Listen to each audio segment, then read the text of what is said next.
তো 25শে বৈশাখ উপলক্ষে আমরা অঙ্কিতের বাড়িতে চলে এসেছি দুই বান্ধবী মিলে। এসেই ফ্রেশ হয়ে খাওয়া দাওয়া করে একটু রিহার্সাল করতে বসে গেছি। আর অঙ্কিতা আগে রেডি হয়ে নিচ্ছে, কারণ ওর প্রোগ্রাম, ও একটু তাড়াতাড়ি রেডি হয়ে নিল।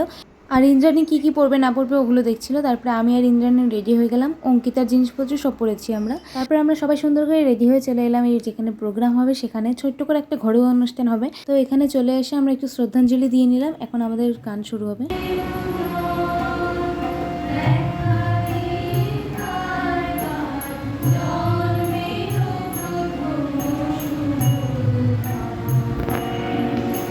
এখানে অঙ্কিতারা 3জন টিচার মিলে এই প্রোগ্রামকে অ্যারেঞ্জ করেছে। তো বাচ্চাগুলো নাচছে তাদেরই, আর আমি গান করব এখন।